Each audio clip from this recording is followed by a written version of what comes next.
Hello दोस्तों। तो कल हमने आपसे बोला था कि जो है समुच्चय हम लोग स्टार्ट करेंगे आज। तो ये कक्षा 11 के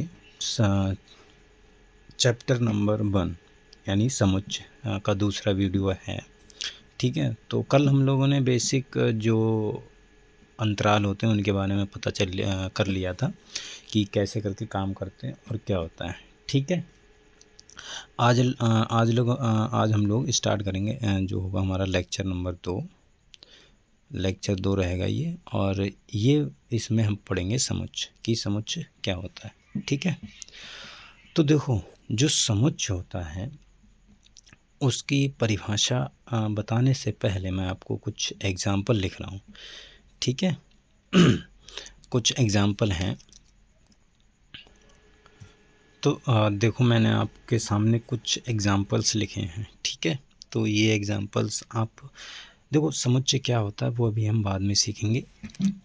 पहले आप अगर इसको समझ गए तो आप समुच्चय को बहुत आसानी से समझ जाएंगे कि समुच्चय क्या होता है। ठीक है, देखो बहुत ज़्यादा कन्फ्यूज़न रहता है या बहुत ज़्यादा दिक्कत होती है समुच्चय को समझने में, लेकिन आप जैसे जैसे मैं बता रहा हूँ आप वैसे वैसे पढ़िए, बिल्कुल भी दिक्कत नहीं होगी। और जो प्रश्नावली है उसके हम सवाल करेंगे बहुत अच्छे से। ठीक है, आपका पूरा सिलेबस कंप्लीट होगा इस चैनल पर। ठीक है, तो देखो ये जो पहला एग्जाम्पल है इसमें आप पढ़िए, पहले वीडियो पॉज कीजिए और पढ़िए और समझिए कि कौन सा जो मैंने लिखा है उदाहरण वो सही है और कौन सा जो स्टेटमेंट है वो गलत है। जैसे मैं पहला बता रहा हूँ, देखो 0 से 100 तक की संख्याओं का समुच्चय। ठीक, क्या 0 से 100 तक की संख्याएं आपको पता है? हाँ बिल्कुल पता है। अगर 0 से 100 तक की संख्याओं का बात करूँगा मैं, तो देखो मैं इधर ही लिख दे रहा हूँ, आप थोड़ा सा एडजस्ट कर लेना।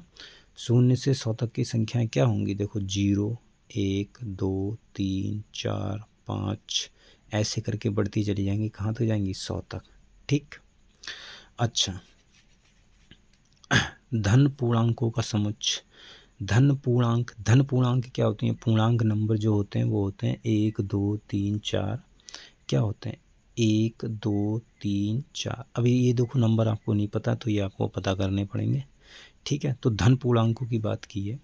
अब ये नंबर क्या होते हैं ये आप छोटी क्लासेस में आपने पढ़े होंगे, और नहीं पढ़े तो एक बार आप गूगल पे सर्च कर लेना या पढ़ लेना छोटे भाई बहन की किताब से, उसमें सब कुछ मिल जाएगा। ठीक है,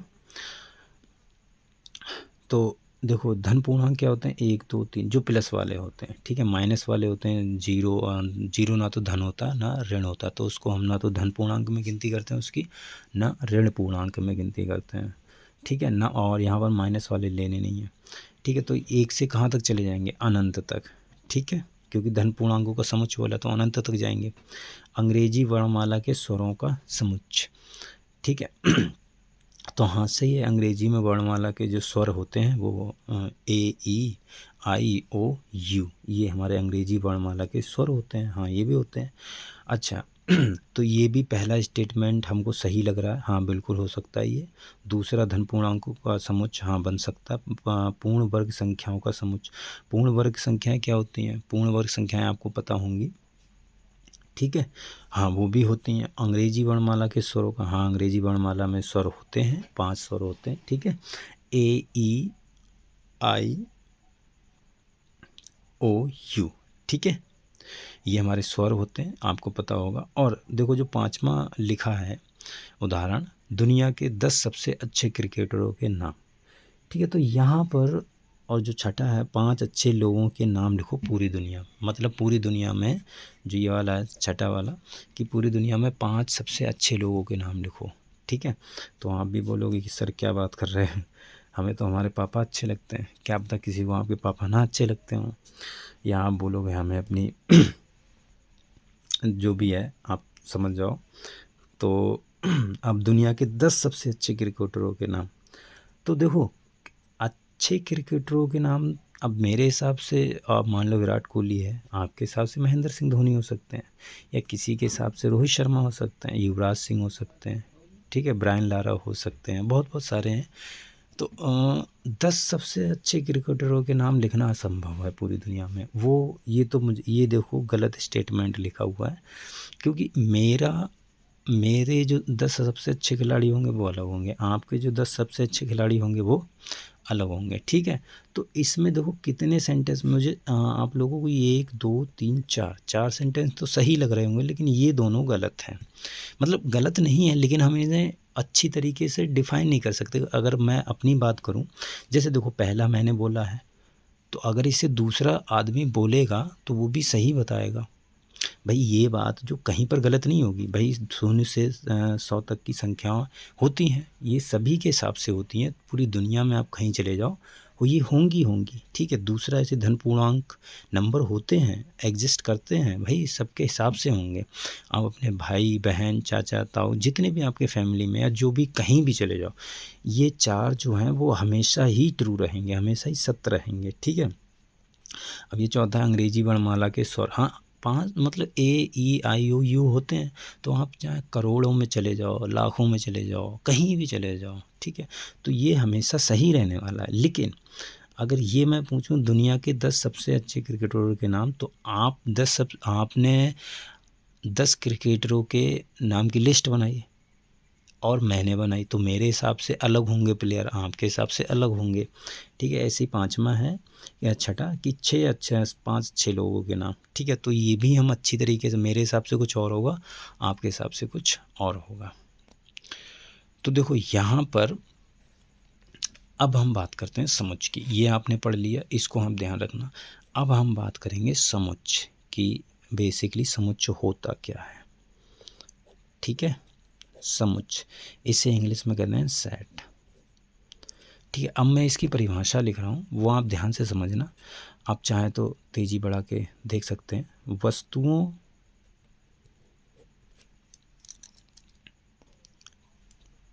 ठीक है, तो यहाँ पर मैंने परिभाषा लिख दी है।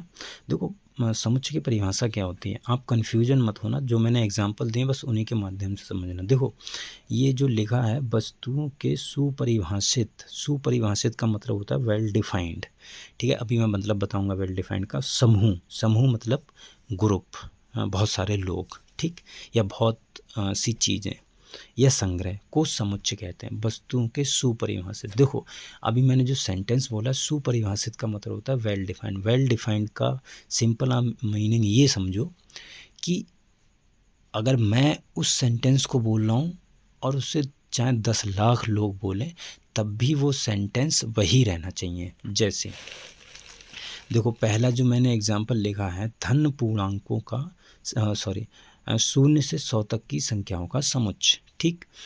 तो देखो 0 से 100 तक की संख्याएं मैं बोलूँगा या दूसरा बोलेगा या तीसरा बोलेगा, 10 लाख लोग बोलेंगे, 10 करोड़ लोग बोलेंगे, 10 अरब लोग बोलेंगे, वही संख्याएं रहने वाली हैं। कौन सी रहने वाली हैं? 0 से 100 तक की संख्या 0 1 2 3 4 5 6 ऐसे ही 100 तक। तो मेरे हिसाब से ले लो, चाहे आप अपने हिसाब से बोल लो, संख्याएं वही रहेंगी, ठीक है। दूसरा धन पूर्णांकों का, ऐसे 10 करोड़ लोग बोले वही रहने वाला है। पूर्ण वर्ग संख्याओं का समुच्चय कोई भी बोले वही रहने वाला है, ठीक है, ऐसे। लेकिन ये पांचवा आप ध्यान से देखो, दुनिया के 10 सबसे अच्छे क्रिकेटरों के नाम। भाई मैंने अभी आपको डिटेल में बता दिया कि ये वाक्य सही नहीं है, इसे मैं बोलूँगा तो और बनेगा ये वाक्य, दूसरा बोलेगा तो और बनेगा। तो वेल डिफाइंड का मतलब है कि इसे हम बहुत अच्छी तरह परिभाषित नहीं कर सकते हैं। उन 4 जो पहले वाले 4 हैं, देखो ये वाले हैं 4, इनको हम अच्छी तरीके से परिभाषित कर सकते हैं, ठीक, पहले को, दूसरे को, तीसरे को, चौथे को।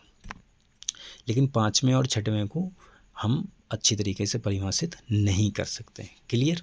तो मेरे ख्याल से ये समुच्चय आपको समझ में आ गया होगा कि समुच्चय क्या होता है।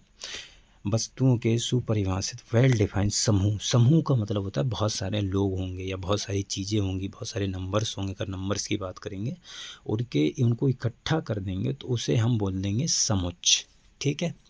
अच्छा, अब समुच्चय जैसे समुच्चय को हम हमेशा रिप्रेजेंट करते हैं। देखो कैसे रिप्रेजेंट करते हैं, उसका जो प्रदर्शन करने, इसे हम करली ब्रैकेट के अंदर रिप्रेजेंट करते हैं। करली ब्रैकेट के अंदर कोई भी चीज़ लिख दी उसे हम समुच्चय बोल देंगे, ठीक है। जैसे पहला एग्जांपल ले लो, 0 से 100 तक की संख्या, तो मैंने लिख दिया 0 1 2 ऐसे करके बढ़ते चले गए 100 तक। तो इसे मैंने करली ब्रैकेट में बंद कर दिया, तो और इसे कोई सा भी नाम दे देंगे, ए, सपोज हमने ए नाम दे दिया, तो इसे हम बोल देंगे समुच्चय। ठीक है, अब समुच्चय को देखो प्रदर्शित हमेशा किसी कैपिटल, जो ABCD के अल्फ़ाबेट्स होते हैं, किसी कैपिटल से हम प्रदर्शित करते हैं। ठीक है, तो ये बात हो गई देखो समुच्चय की। अच्छा, दूसरी चीज़ आती है समुच्चय के अवयव। क्या था? दूसरी चीज़ आती है समुच्चय के अवयव। ठीक है, समुच्चय के अवयव।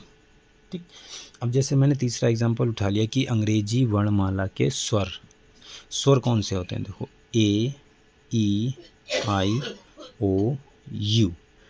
ठीक है, तो इन्हें मैंने करली ब्रैकेट में बंद कर दिया, तो ये बन गया हमारा समुच्चय, और इसे मैंने सपोज A से नाम दे दिया। ठीक, कैपिटल। हमेशा जब समुच्चय को हमें प्रदर्शित करना हो, समुच्चय को प्रदर्शित करना हो तो हमेशा कैपिटल लेटर से ही प्रदर्शित करना है। ठीक है, अच्छा, अवयव क्या होते हैं? अवयव देखो, जो समुच्चय के अंदर लिखे जाते हैं, जो भी नंबर्स लिखे जाते हैं, जैसे यहाँ से 0 से 100 तक की नंबर लिखे गए, यहाँ से A, E, I, O, U लिखे गए, तो इन्हें हम बोलते हैं अवयव। ठीक, क्या बोलेंगे इन्हें हम? अवयव। ठीक है, इन्हें हम बोलेंगे अवयव। इंग्लिश में बोलते हैं इन्हें एलिमेंट्स। क्या बोलेंगे? एलिमेंट्स। ठीक, तो ये हो गए हमारे पास में अवयव। इतनी बात क्लियर है? हाँ, और एक बात और याद रखना कि समुच्चय के अंदर जैसे गिनती लिखी हुई है, नंबर्स लिखे हैं, तो उन्हें तो कोई दिक्कत नहीं है, लेकिन समुच्चय के जो अवयव हैं उन्हें हम हमेशा स्मॉल लेटर से रिप्रेजेंट करते हैं, और समुच्चय को हम हमेशा कैपिटल लेटर से डिनोट करते हैं। इतनी बात क्लियर? ठीक है, तो अगली चीज़ आती है, देखो अगली चीज़ आती है हमारे पास में समुच्चय और उनका निरूपण। ठीक है, देखो हाँ, एक बात मैं आपको और बता दूं, मैं मनोहर डॉक्टर जो हर्षरूप है वो किताब से पढ़ा रहा हूँ। अगर आपके सिलेबस में कोई और सी किताब चलती हो तो आप कमेंट्स कर सकते हैं, बता सकते हैं। मैं क्वेश्चन देखो, कॉन्सेप्ट सब में सेम रहना है, क्वेश्चन अलग होंगे, तो आप पे अगर कोई क्वेश्चन नहीं बनता है तो आप वो कमेंट्स में बता देना, मैं उसका सॉल्यूशन आपको बता दूंगा। ठीक है, और देखो जो थ्योरी आपको पढ़ा रहा हूँ वो तो इसी में और मैं डॉक्टर हर्षरूप की मेरे पास किताब है, तो उससे मैं क्वेश्चंस आपको करवाऊँगा। यूपी बोर्ड में सबसे ज़्यादा वही चलती है। ठीक है, तो अगला है देखो समुच्चय और उनका निरूपण। ठीक है, मतलब रिप्रेजेंटेशन। देखो इसमें मुख्य रूप से दो विधि होती हैं, हम दो विधियों से समुच्चय को रिप्रेजेंट करते हैं। जैसे पहली होती है हमारे पास में तालिका विधि, तालिका या रोस्टर विधि। ठीक है, इसे हम इंग्लिश में बोलते हैं टेबुलर और रोस्टर मेथड। टेबुलर हम इसे बोल देते हैं टेबुलर, मैं इंग्लिश में लिख दे रहा हूँ, टेबुलर या रोस्टर मेथड। ठीक है, इंग्लिश में अगर आप लिखना चाहें तो लिख सकते हैं। दूसरी जो इसमें आती है, दूसरी होती है गुण विधि, या इसे हम समुच्चय निर्माण विधि भी बोल देते हैं। दूसरी कौन सी है? गुण विधि, या इसे हम बोलते हैं समुच्चय निर्माण विधि। समुच्चय निर्माण विधि। ठीक है, इसे इंग्लिश में बोलते हैं सेट बिल्डर फॉर्म।